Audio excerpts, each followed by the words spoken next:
পরশুদিন তেলের দাম বাড়াইছে মধ্যরাতে, মানুষ যখন ঘুমিয়ে পড়ছে তখন। যদি দাম বাড়ানোর কোনো বাস্তব প্রয়োজন থাকে সব কমিটিতে আলোচনা হোক, তারপরে সংসদে আসুক, বোর্ড মিটিং করে ব্যাংকের সবচেয়ে বড় অঙ্কের এটাও রাখতে হবে। এরা কি দিনের আলোকে ভয় পায়? দল হিসাবে নয়, এই দেশের একজন নাগরিক হিসাবে, এই ব্যাংকের একজন মালিক হিসাবে আমার যদি একটা শেয়ার থাকে আমি এই ব্যাংকের মালিক, আমার যদি 1 টাকা ডিপোজিট থাকে আমি এই ব্যাংকের মালিক। এই ব্যাংকের মালিক হিসাবে আমরা ইনশাআল্লাহ কাউকে ছাড় দিয়ে কথা বলবো না।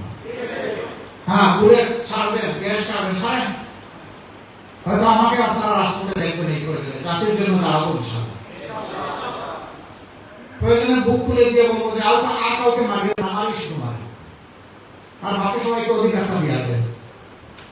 ওইখান থেকে সন্ত্রাসীরা ব্যক্ত, পলাতক, পরিত্যক্ত বাংলাদেশ ব্যাংকের একজন ডেপুটি গভর্নরকে এখানে বসিয়েছেন, ওকে সরা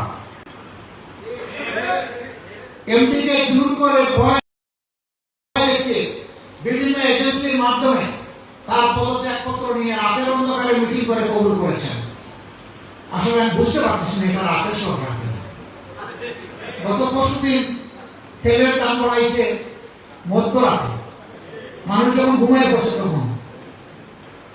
আবার এখন দেখি যে বোর্ড মিটিং করে ব্যাংকের সবচেয়ে বড় অঙ্কের এটাও রাখতে হবে। এরা কি দিনের আলোকে ভয় পায়?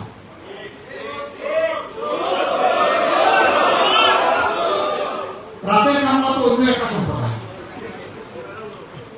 ভালো মানুষ রাত্রে ঘুমাবে শান্তিতে, পরের দিন কাজ করবে দিনের বেলা। বাজেট অধিবেশন সামনে, তেল সংকট মোকাবেলার জন্য, জ্বালানি সংকট মোকাবেলার জন্য কমিটি হয়েছে। যদি দাম বাড়ানোর কোনো বাস্তব প্রয়োজন থাকে সব কমিটিতে আলোচনা হোক, তারপরে সংসদে আসুক, বাজেট অধিবেশনে আলোচনা করা হোক। এই কেবল গত মাসে 8 থেকে 12% দাম বাড়ানো হয়েছে। এই মাসে আবার প্রায় 5 টাকা করে 3টা আইটেমের দাম বাড়িয়ে দেওয়া হয়েছে। মানুষ যাবে কোথায়? জনগণের আয় কি সেই অনুযায়ী বাড়ানোর সরকার উদ্যোগ নিয়েছে? বেকারত্বের মিছিল দিন দিন বড় হচ্ছে, মানুষ তার নিজের তরল অর্থ ভেঙে খেতে বাধ্য হচ্ছে। এটাও যখন শেষ হয়ে যাবে, এই মানুষ যাবে কোথায়?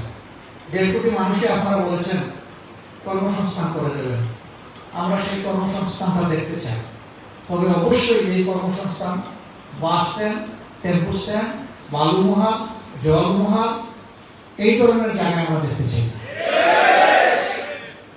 আমরা সত্যিকারের কর্মসংস্থান দেখতে চাই। চাঁদাবাজির টিকিট অথবা কার্ড হাতে তুলে দিয়ে সেই ভার্চুয়াল কার্ডের মাধ্যমে চাঁদাবাজের দেশ বাংলাদেশ হয়ে যাক, এটা আমরা চাই না।